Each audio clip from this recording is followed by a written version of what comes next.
So we left December 23rd that evening. Our alarms were going off on Sunday. I don't know exactly what day that is. Okay. But they went off on Sunday. ADT said they had police come out to check to see if the doors were broken into. We also had a friend come out, and they didn't have anything to report. The doors were still locked. Okay. So that was on Sunday. On Monday, our sunroom window alarms were going off. So we just kind of thought that there was a problem with the software. Mm-hmm. We got back on Wednesday. We took a red eye and got back at 5:30 in the morning on Wednesday. And walked in the door, and we saw wood chippings all around the floor, and we thought that someone had broken in and that we were robbed. We also heard the kitchen faucet running, and we started seeing each window had been damaged. Mm-hmm. We later started seeing droppings, and then we realized it was probably an animal that had come in. At that point, we weren't sure what type of animal it was. Especially, you thought you were robbed at first, but you're walking in and your TV's still here, and you see all these high-end Yes. items. So you're like, all right, we weren't robbed. Mm-hmm. And what, I guess, what happens next then? You some sort of animal gets in here. You were saying you called out an expert to have them look into it. Did you hear the squirrel in the house? No, we didn't. So, and it was super early in the morning. Our daughter was really tired. I didn't feel like it was safe for her to be in the house with all the droppings everywhere. Mm-hmm. So we left and got a hotel room. My husband had someone come out to come look in the house to try to catch an animal or see if they see one. They found a squirrel that made its nest in our sofa. And when he saw the squirrel tried to run up the chimney. It couldn't make it up the chimney. So he thinks that he's pretty sure that the squirrel fell down the chimney. And I mean, there's soot everywhere. And so he's positive that the squirrel came down the chimney. What, as you're getting this described to you, if a squirrel came in, you're looking at the damage, a squirrel caused all this damage in your house you just bought, you come back from the vacation, I'm sure you're excited about setting up your home and settling in here, and now you got to deal with this. What was your reaction as all those details are going through your head? Well, we were stressed at first, but we were like, well, this is why you have homeowners insurance.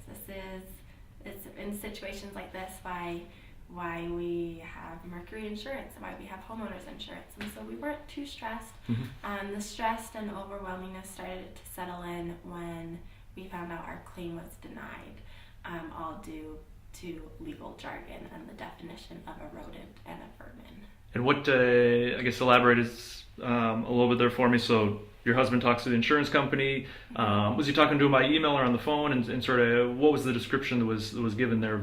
The squirrel being a rodent, and sort of what would they cover? And so yeah, this all happened on New Year's Day. So we had to file the claim ourselves because we couldn't get in touch with our agent at that point.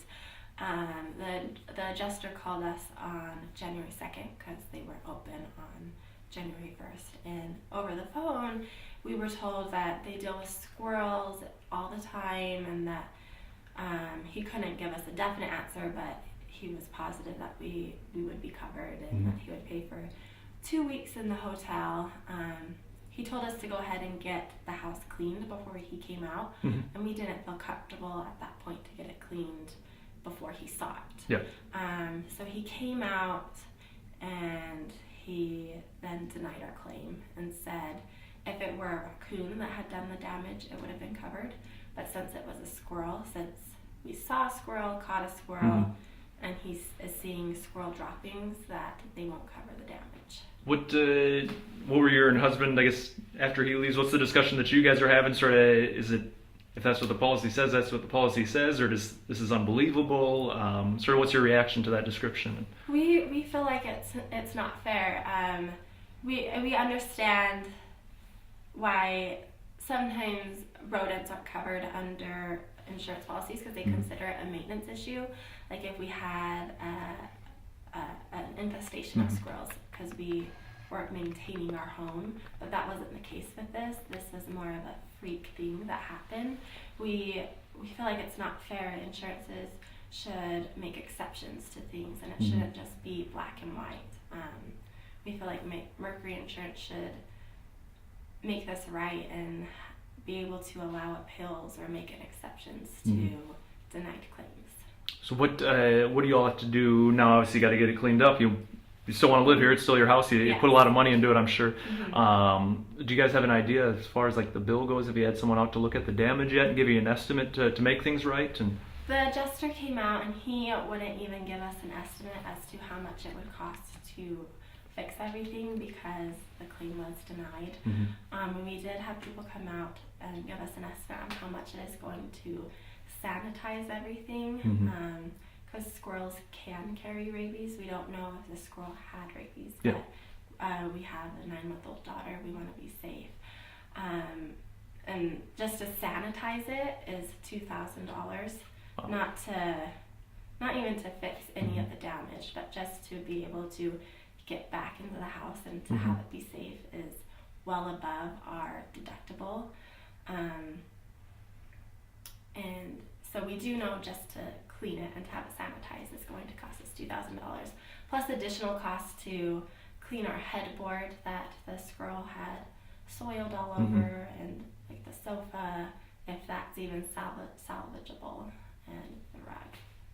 you really wish you would have just stayed in one room, I guess. I know. Instead of moving around and checking out the whole place. And I know.